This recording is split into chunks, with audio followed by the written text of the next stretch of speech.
We got to start with the latest situation what's developing in Iran, where Trump is also scheduled to provide America, you and I, with major updates. Later today, Trump will give a prime time address on Iran from the Oval Office. You can see the time right there. This comes after he said the operation could be over in just a matter of weeks. Now, Taylor Murray has the latest developments from the live desk. Good morning to you, Taylor. A lot of speculation here, and Trump has made it clear he doesn't want this to go on forever. This is not a second Iraq. That's correct, Angela. Good morning. Yeah, this primetime address will be the president's moment, rather, to let us all know that what's going on and that the war in Iran is either coming to a close or perhaps it's something entirely different. We're going to have to wait and see what he really has to say. Now, there are new reports this morning that China and Pakistan are leading the way when it comes to advancing a ceasefire deal. The plan would include a ceasefire between the U.S. and Iran in exchange for the Strait of Hormuz being completely reopened. Pakistan's foreign minister crafted that plan during a visit to China earlier this week. But it's not immediately clear if the Trump administration was aware of China being involved in these talks. Again, we're going to have to wait to see how that plays out as well. Meantime, more and more nations are coming out against the Trump administration's war in Iran. This week, Italy, Spain, and now France have barred the U.S. military from using their airspaces or bases in Europe. The president unleashing this post saying, quote, the country of France wouldn't let planes headed to Israel loaded up with military supplies fly over French territory. France has been very unhelpful. Right now, the IDF is in the process of reducing their military presence in France. And as the war moves forward today, the U.S. military is still weighing the possibility of sending in ground troops. When asked about if boots will be on the ground, Secretary of War Pete Hegseth told reporters, quote, the point is to be unpredictable. I'm national correspondent Kayla Gaskins in Washington. President Trump is turning up the pressure on U.S. allies amid escalating tensions with Iran, saying countries that rely on oil from the Strait of Hormuz should take matters into their own hands.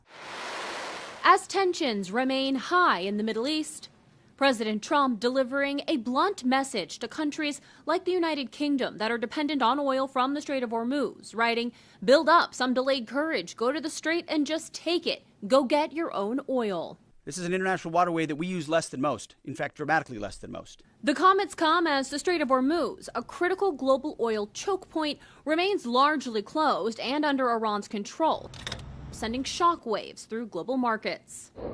The Wall Street Journal reports President Trump may be ready to wind down the U.S. military campaign even if the strait stays shut. Officials say forcing it open could drag the conflict well beyond his 4 to 6 week timeline. Trump telling the New York Post he believes the war will end soon and the strait will automatically open without the U.S. military's help. The Strait of Hormuz will be open. When this operation is over, it will be open, and it'll be open one way or another. President Trump's reported desire to bring the conflict to a swift close appears at odds with U.S. military movement as more American troops head to the region and the possibility of sending in ground troops remains on the table.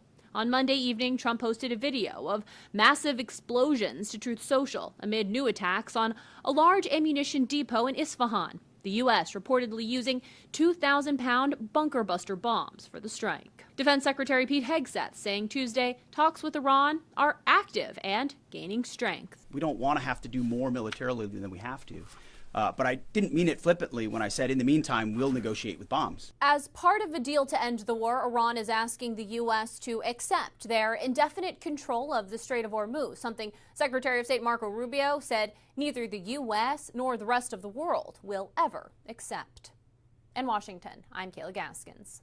Good evening and thank you for joining us tonight. I'm Dee Gatton. We begin with President Trump saying the war with Iran could be done within 2 to 3 weeks. Ryan Smith at the live desk with the message he has for Americans, our allies, and Iran itself. Ryan? And Dee, we start here tonight at the White House outside 1600 Pennsylvania Avenue, where President Trump earlier here addressing, we learned he will address the nation tomorrow night in a primetime address to give an update on the war in Iran. This as President Trump had set an April 6th deadline for Iran to strike a deal. Otherwise, he previously had threatened to destroy the country's water and energy infrastructure. President Trump posting this video today showing U.S. bombers apparently striking what appears to be an Iranian ammo depot.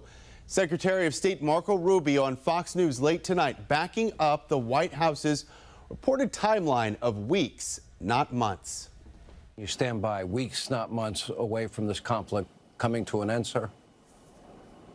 Yes. Yeah, I think we're very close to achieving our objectives. I don't want to put a timeline on it, but we can see the finish line. The finish line meaning we will have achieved all of the objectives that the president outlined, and those are important because if we achieve those objectives, we will make it nearly impossible for Iran to have a nuclear weapon anytime in the near future. President Trump also issuing this message here directly to America's allies, saying in part, quote, "Learn how to fight for yourself. The USA won. It won't be there to help you anymore, just like you weren't there for us. Go get your own oil."